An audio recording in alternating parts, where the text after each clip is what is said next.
have told our Nigerians that carrying a single person in the vehicle but in the boot is overloading. Because there is no space for you to carry him in the trunk of the vehicle, but you have carried him in the boot like a cow or like a goat. So it's overloading itself. What do you do when such persons are caught? What do you do? Because I told you it's an overloading. It's tantamount to the same type of fines. The fines for overloading is 10,000. By carrying just a person in that boot, you also pay 10,000. What about on the seats? A seat that's supposed to take 3 people and one person takes 3 people and 5 people. What do you do? That is excessive overloading within the trunk of the vehicle. Everybody knows a taxi is supposed to carry 5 persons, including the driver. So when you put 2 people at the front, including driver 3, that is excessive. It's too much. And some sitting on the gearbox. Yes, or sitting even on the laps. You see men lapping themselves, women lapping themselves, and children lapping themselves. All this one are intricacies of overloading. And when it happens, we make arrest by taking the vehicle from the owner to our office, or right away drop the person, the overloaded person there, so that we give him the ticket and go and pay the prescribed fines. Okay. All right. Now let's return to Frank Mba once more. Now to specifics. Talking about the highways now. If you fly with Abuja, Lokoja down to the eastern part of the country, you discover that you meet certain checkpoints. You know, some soldiers, some policemen. In some areas, you know, not even up to half a kilometer, you see 2 or 3 postings, you know, where your men are on the road. And last week, or thereabouts, you know, we had that the IG said, look, that all illegal, checkpoints, you know, should be dismantled.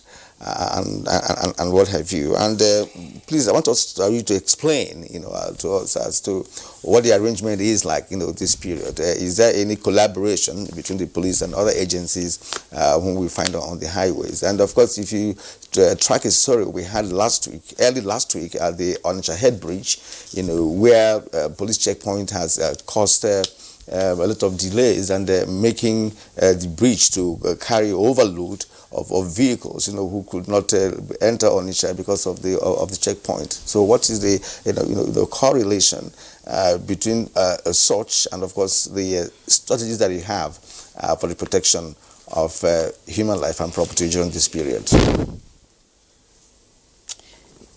Your questions are so many. You lumped so many things at the same time. I will try to deal with them as much as I can, but if you permit me, I would like to speak a bit about some of the things that Kabil talked about,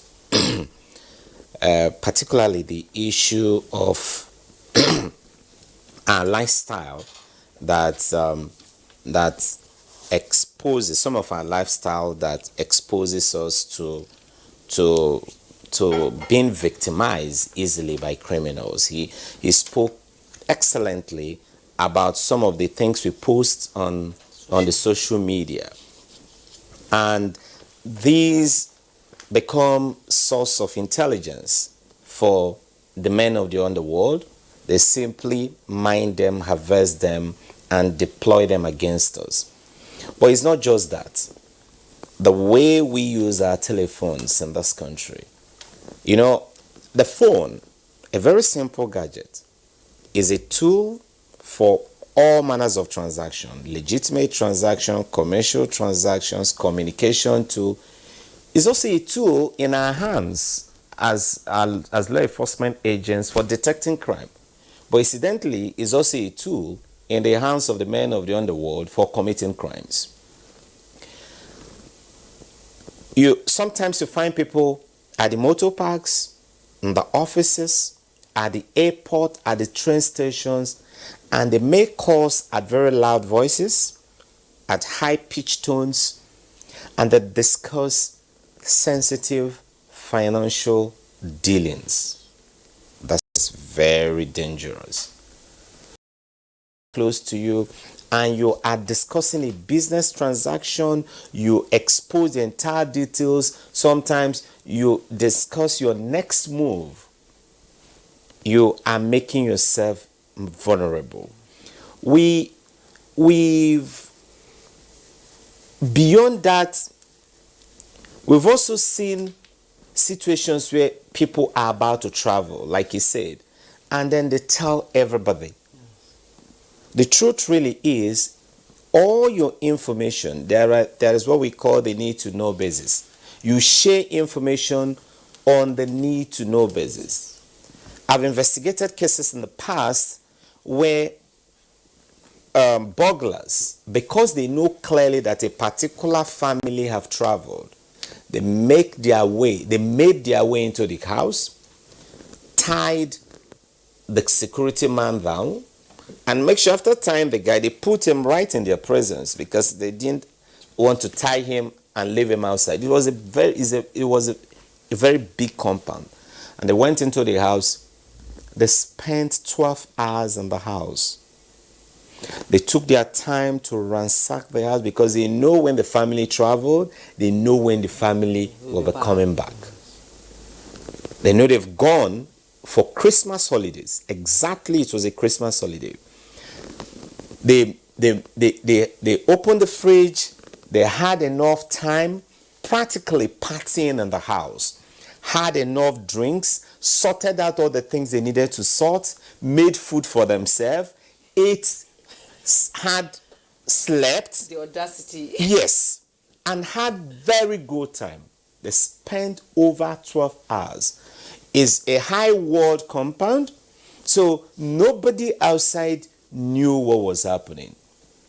If you're driving past, the house was looking very peaceful and you will not in any way spot any abnormality.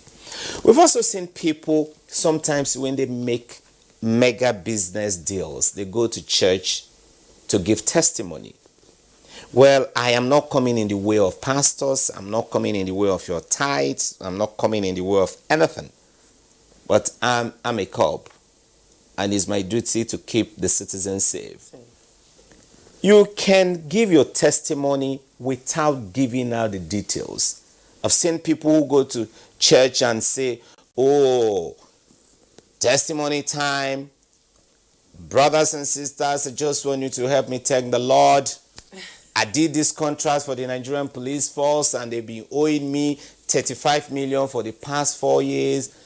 Pastor just prayed for me and I visited IGP Mohammed Abubakar Damo and I presented my papers and he wrote approved.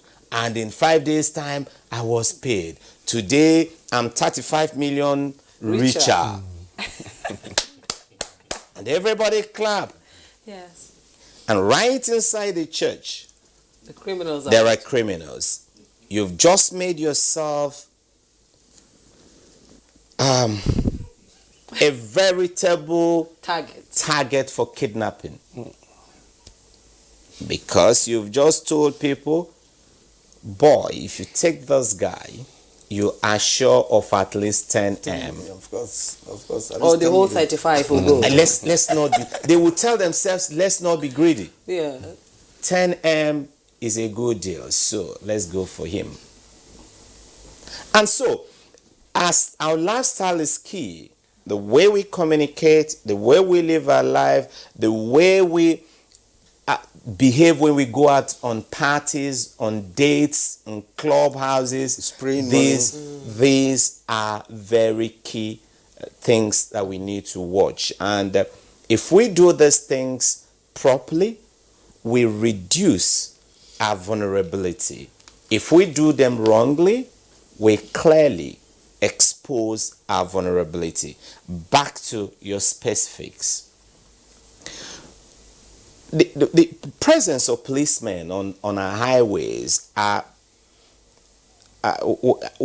we specifically deploy them on the highway for specific reasons. They are there to prevent crimes. Traditionally, the mere presence of policemen working on their beat act as a strong deterrent to criminals. So their presence on the highway, one, is to prevent crimes, two, to detect crimes. On that highway, at so many occasions, stolen vehicles have been intercepted, robbers have been arrested, fleeing kidnappers arrested, arms and ammunition recovered. So they also do a bit of detection. They're also there to provide support for other law enforcement agents. Our brothers in the Federal Road Safety, for example, up till today are not armed, and so we know that. And that's why you see that when they locate their point, it is a working arrangement. We locate our point close to them so that we can also provide them with some kind of covering fire.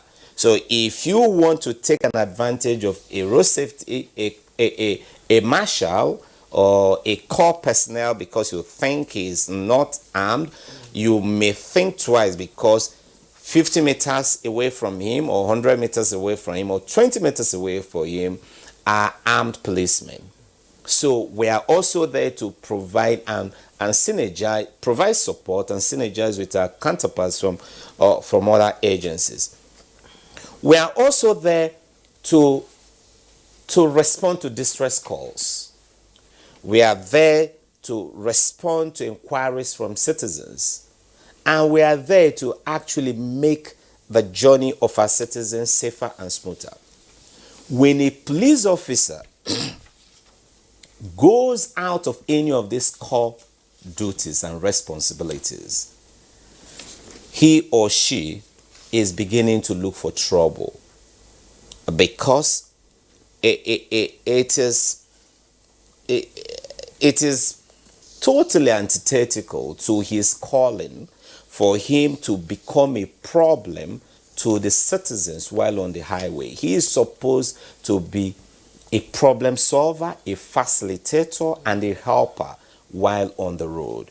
And we are also telling citizens, when you have unsavory experience while traveling, please do try as much as possible to communicate to us.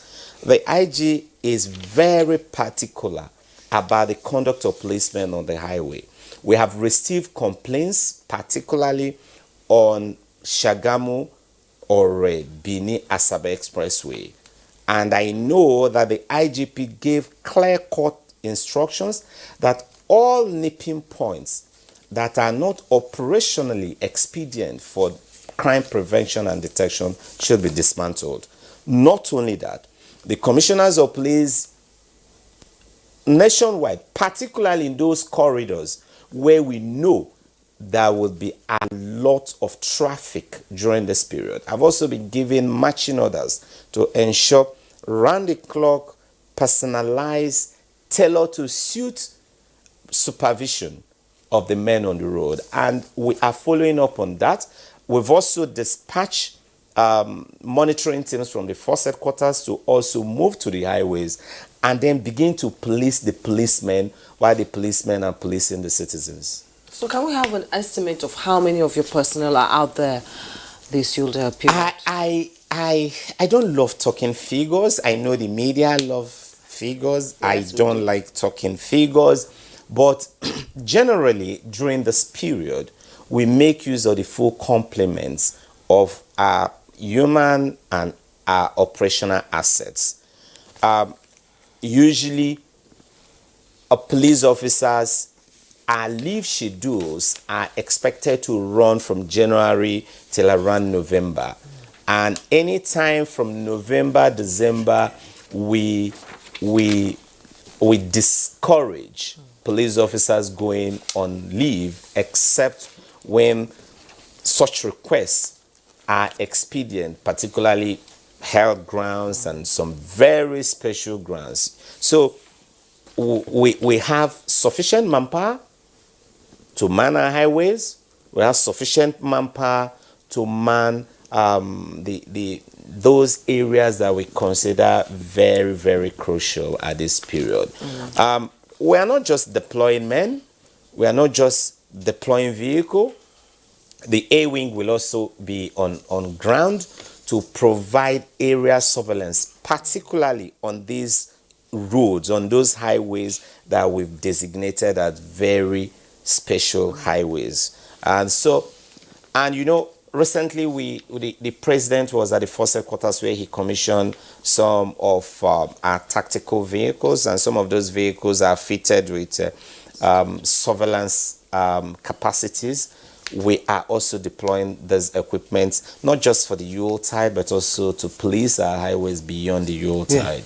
Okay. We thank you, Frank Mba, for the analysis. I think one of the most important aspects of his submission this morning actually has to do with our behavior. You know, Nigerians. You know, we show off a lot. You know, we want to show you that we have landed. You know, I mean, we have arrived. It's hard time, but all the same, they have their own disadvantages, which has been highlighted by Frank Mba and of course Kaibiru. Kaibiru, you have listened to Frank Mba, and you also know the nature of security architecture of the country, especially during festive period like this. What is your general assessment on what has been explained as the plans that the police have, as well as the FRSC and the other agencies?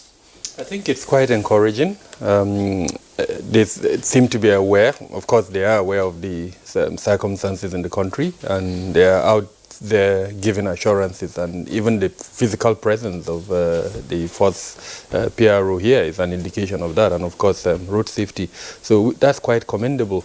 But having said that, I think a lot of Nigerians would want to hear of the aspect of rapid response, for instance, that he emphasized on, which is a critical component of security and policing functions. I know that there are numbers, especially the road safety. They must be commended for that. I have been a personal victim, as it were, and I've benefited from that service, where a family member of mine had an accident. We called, and like he rightly said, in less than 15 minutes they responded as first responders. So that's really encouraging. But I think beyond that, that number needs to be publicized, and I hope the first PRO would make available that number to Nigerians, and then a massive rollout of that number so that Nigerians are aware of that number. And when we are in distress, we're able to call that number, and response time, the international standard is 7 minutes, less than 7 minutes actually, for policing issues. Other issues that would affect the road safety, you have that leverage between 7 to 15 minutes. So I think that is really critical. The second component, which he also mentioned, but I hope he can expand on that, is he's mentioned the policing duties, especially as the highway is concerned. But what kind of monitoring and evaluation measures will the police put in place so that those antithetical behavior that he has mentioned are avoided? 2 days ago, actually, I was driving, I went to Kubwa on my way back into the city. I saw what I would call a checkpoint. And this was around the Banex Plaza, driving from Next towards Banex Plaza. I spent about almost 30 minutes. The hold up there is terrible at that time. Honestly. And when I approached, I called the guy on duty and asked him, who is your supervisor? He pointed to a guy. And I told him, I said, you want to build better relationships with the public. This is not the way to go about. Yes, you are here carrying out the function, but must you narrow that corridor to the extent that you build a 30 minutes delay? The public who experiences that is not going to be happy with you. That your desire to build a better relationship between you and the public, you have to ask yourself, if you are put in that situation, will you be happy? So I think there is need for improvement there. There are better ways of carrying out that particular responsibility without causing that kind of hardship for a Nigerian. I mean, that day I went to see a family member and I was coming back home. I was tired. I wanted to be home early, and then I experienced that. So I think, I hope the police will look into that and improve on. But overall, like I said at the beginning, I think the preparations, the messaging is quite encouraging, and we need to also give kudos to them for that. Okay, I don't. Do you think that the high rate of unemployment in the country is a contributory factor to the spike in crime and criminality in Nigeria, especially this period? Certainly, and we don't need to go far to, to look for answers to your question. The recently launched national security strategy document hammered on that. In an attempt to create a nexus between, as it were, human security and physical security. The National Security Advisor spoke at length around that, how poverty, inequality, unemployment, illiteracy, name them, all the human factors have contributed to national security. So yes, there is a nexus between things like unemployment and national security, and to that extent I think we need to commend the present government for all the measures it's putting in place to enhance, especially SMEs, their ability to absorb the unemployed. Also social welfare measures that have been put in place by the government to take care of that particular group of society that are either underemployed or unemployed. But beyond that, I think more needs to be done. If there are 40 million Nigerian youths, quote unquote, that are unemployed, then that's a veritable pool of assets for recruitment by either criminals, terrorists, bandits, name them. The kind of disenchantment and I would say perception and sometimes real marginalization between several segments of the society is a huge challenge that I think is affecting national security. And I'm really, really happy that the national security strategy has mentioned that. And hopefully as we go into 2020 and we see the implementation of that particular national security strategy, some of these human security elements will be taken care of. And then hopefully in the long run we'll see a reduction on some of these challenges. Yes, and the irony of it all, is that the poverty, quality, unemployment, and all that. Of course, you're right to have said that it's all part of it's a contributory factor, to the crimes and criminality in the country. But one irony is the fact that in some cases, if you like, in most cases, some of the criminals that have been caught are not unemployed. Some of them are businessmen, who are even doing well. Right, and started to engage, in criminality. Yes, of course, some unemployed are involved, but even the organizers, an unemployed person cannot afford the AK-47, for instance. So who empowers him with AK-47? That's somebody. But the unemployed person might not be able to afford AK-47, but he's easily recruited by the person who can afford it. All right. That's it. I'm sorry, I jumped. No, go ahead. No, go ahead. The truth really is, yes, there is a strong nexus between unemployment and crime. However, like you also rightly noted, greed is also a major driving factor. I deal with real-time situations. I deal with real-time criminals. I'm not talking theory.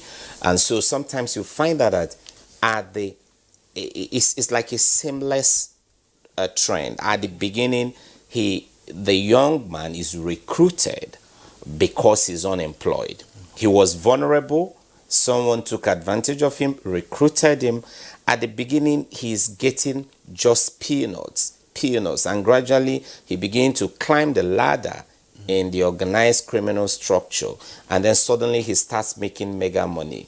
And then initially, when he joined, he had a desire of just making little money and pulling out.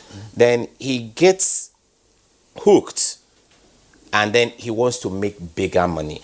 At that point in time, he has moved away from just the challenge of unemployment, and then he is now hooked by greed.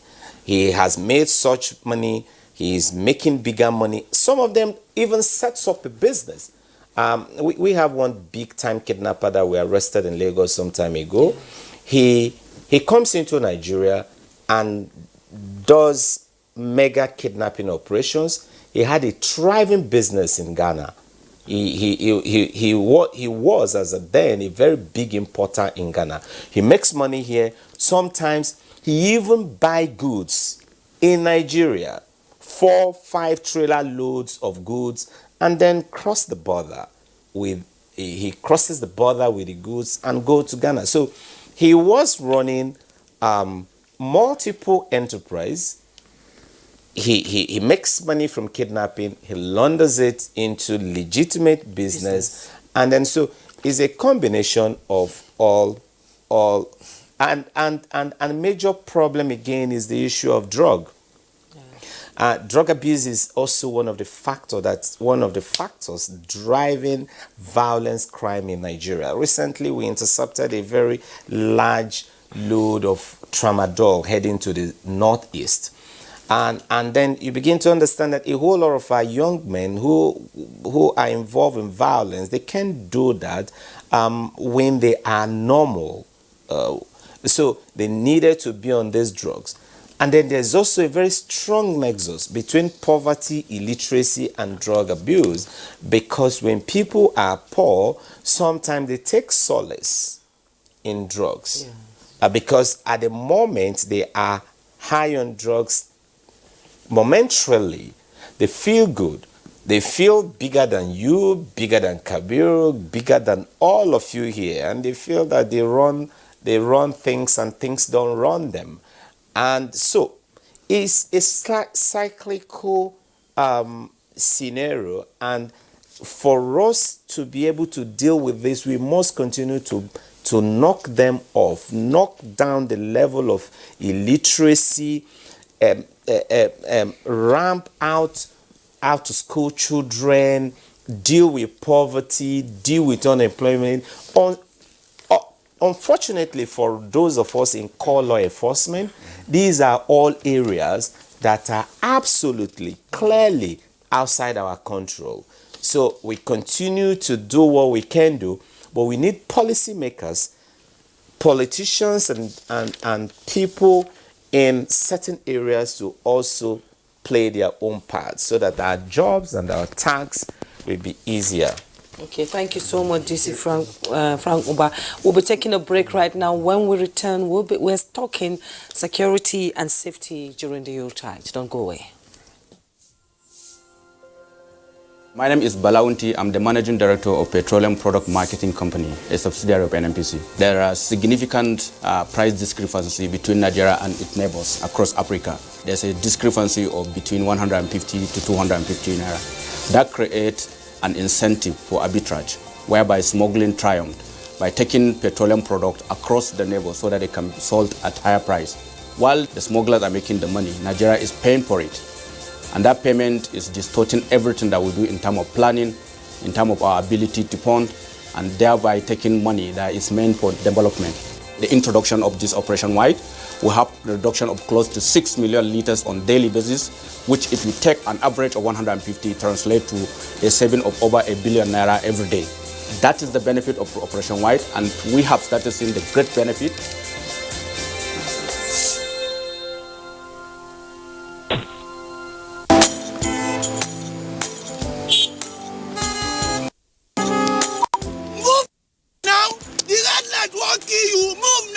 To they disobey traffic law, they cause accidents. Me, I don't talk, say, I no go dey do am again, because change begins with me. Cross the other side of the road. I will no longer endanger my life crossing the express. Instead, I will use the bridge, because change begins with me. Oga driver, stop this bus now, won't come down. I be one carry me pass where I dey go. Make I dey stop anyhow for road, they cause traffic wahala and accidents. So I go dey stop for the right bus stop, because change begins with me. Change begins with me.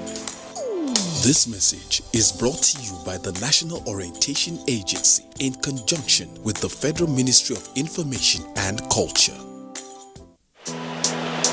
This Saturday on the Premier League, Newcastle United go head at safety and security on our roads this festive period. And of course, because we are not oblivious of the fact that there is a public apprehension about what will be happening on our roads and even our homes, which we have, of course, left to travel to the hinterland. So it's a very important topic we are handling this morning. Kabiru wanted to say something shortly before we went on break. Let's hear you out before we go tweets. Thank you. I just wanted to add to what Frank Mba has mentioned to emphasize the point around law enforcement. Yes, we can, mention the causative factors of crime, and he's reeled them out: drug addiction, weapon proliferation. But law enforcement is paramount. Taxpayers' money, budgeted yearly, year in, year out, for law enforcement. So I think it would be unfair, really, not to emphasize that point. So I just wanted to mention that we need to see perhaps an enhancement in those aspects, so that the deterrence element that law enforcement, brings is actually emphasized. Nigerians expect that, and I think it's only fair, since we have the presence of, some two critical law enforcement agencies here, to mention that they are doing very well, no doubt about it, but there are areas where Nigerians expect an improvement. One of the critical areas is the nexus, or the rule between law enforcement and the enhancement of our criminal justice system. He mentioned a particular kidnap case. That case is still hanging. The court system is here to rule on it, and part of the reason is because of the evidence, unfortunately, that was not gathered properly, as it were, during the arrest of that particular case. I think the evidence was tampered with, so there is a need for our law enforcement agencies to look critically at their role in supporting the enhancement of our criminal justice system. Okay, thank you so much. We have a number of tweets that came in while we were on break. I begin with Mutana Farouk. The security and safety of everything that exists is in the hands of God. Police and other security agents can only do their best within the scope of human capacity. It is on this stance I urge everyone to be security conscious at any point in time and celebrate the period decently. All right, from Sani Michael or Marco J, we thank God that the deadly Lokoja Abuja road that was recently a den of kidnappers is now having attention of security operatives. However, as we go for Yuletide, every Nigerian should be on the watch out, not to be taken unawares by these miscreants. Security is everyone's business. Omar Bolaham Babs tweets, the best form of security is self-security. People should be careful of where they visit, who they mingle with. Government on its side across all levels should provide safer roads for commuters. The security officers on the highway should do less of waiting you get for us, please. All right, from Law Alpha C, security operatives should be on red alert this Yuletide period, particularly on soft spots in northern parts of the country, to avoid possible strikes from enemies of the state. Security of lives during the Yuletide depends largely on the mood of motorists. Caution should be a watchword. And Chris Simon tweets here that this is festive period. If you're a driver, teacher, businessman, businesswoman, etc., anything that would endanger your life, avoid it. Be law-abiding and vigilant. Good morning and have a peaceful celebration. All right, from Ibrahim Modu Aji, security needs to be tightened, especially in the 3 states of Borno, Yobe, and Adamawa, going by the recent threats or attacks in Damaturu. Hope there is a strong preventive and proactive measures put in place to ensure hitch-free Yuletide period. And Mike Anyako tweets, security and safety of individuals are important. Many Nigerians in diaspora come back to celebrate the Yuletide. The security operatives must live up to their responsibilities to ensure adequate security throughout the country. They must not relax after Christmas. Titus Mondayok, he says security and safety is every day and every moment affairs, not only on special occasions like the Yuletide period, but where is the motivation for those agencies responsible? And Adejumo Paul Olubumi tweets, I call on all to avoid drunk driving, to be very vigilant, especially around their churches during Christmas service, same to Christians in their communities, vigilance and prompt reporting of suspicious movement. And lastly, I call on the police to be super active during the Yuletide. We expect prompt response to any distress call. Also, the police should engage in a show of force and make their presence felt around worship centers.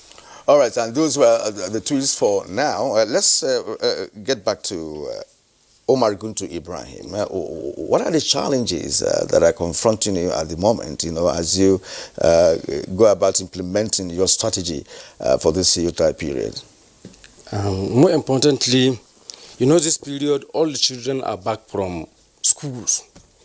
The parents should be very, very sensitive of what their children can do. We see in the city that children will just pick key that is left carelessly by the parent, and they take the vehicle, a smart vehicle, and enter the road. And that one is giving us a serious challenge. Then the drivers too, and the passengers, the drivers and the commuters. The commuters should be driver educated, not just going to the park and board any other vehicle you see there. It's not every vehicle that is good enough to be traveled with. Yes. Do you understand? And even the drivers, not all drivers are drivers. Yes. Look at driver, study his psyche. Notice maybe if he has dry lips, you tend to think maybe that one want to make a lot of money during this period, and don't board his vehicle. If you have dry lips? Dry lips, very dry lips. It's perhaps he talks. Okay. Yes, when he talks, watch the tongue. If it's colored, then you leave that vehicle. And in fact, the vehicle itself, study it, go around. Don't enter the vehicle. Look at the tires, look at the body of the vehicle, and even inside, if there are enough restraint to save you when there is an accident, and so on and so forth. The drivers must feel what we call the passenger manifest. Okay. This time, we often rescue people, and we will not know their parents, their relations, and the number to call to connect us with the parent. So we want all passengers to ensure that they write their names on the manifest and the names of the relations and the phone number, which number to call. That will help us in all these intricacies of driving that we are noticing. So if something that you just talked about occurs, and you feel as a passenger, maybe I'm halfway and I feel I'm not happy with the way he's driving, and so if I tell him to stop, what number do I call to alert you in case of situations like this? A situation like the one there is no crash, then you look up to our next point. Okay. The police are there, lots of people are there. When you get there, you report the attitude of the driver. It's okay. When you report that, we will do something. Something will be done. Frank, what kind of synergy exists between your men on the highway and the men of other armed forces? Is there any collaboration? Because we often see the soldiers on the road as well as policemen. There are lots of collaboration going on beyond even what Nigerians can see. Most of these men on the road, most of the teams, whether they are police teams, road safety, whether they are civil defense, or whether they are counterparts from the military, they have a very strong working relationship.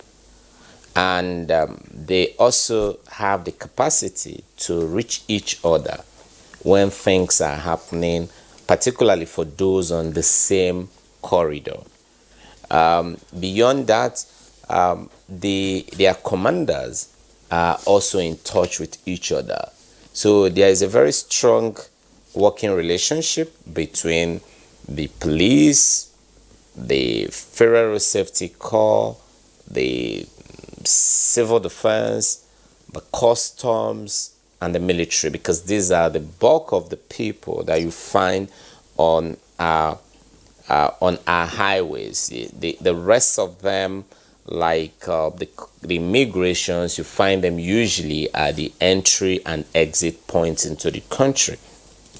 Occasionally, you may also find operatives from the narcotic unit, the NDLE, also coming out to conduct snap checks, usually when they probably are acting on an intelligence. So, but in all of this, we know the location of each other, and it is important for us to know the location of each other, not just because we need to constantly exchange information, but we also need to be able to mobilize each other for backup and assistance if need be. And also it's also important for us to know our locations in order to avoid incidences involving friendly fires. There's something you just mentioned now, that's the intelligence, which is key to the security. Is that this intelligence sharing among all these? Absolutely. As a matter of fact, even in our national command and control center that was also part of the assets that was commissioned by the president last Friday, we have a dedicated section which is a joint control room. And if you enter the joint control room, there is a designated desk for every agency. From the military to the road safety to the civil defense to the customs to the immigration, even up to NEMA, we've got dedicated desks for them. So we work together, and we don't really have a choice. We have to work together. We have just one country called ours, and we have the same parents. We are all employed by the government and for almost achieving the same purpose. The only difference is we are employed to take care of the different components of the same assignment. It's like a man who wants to build.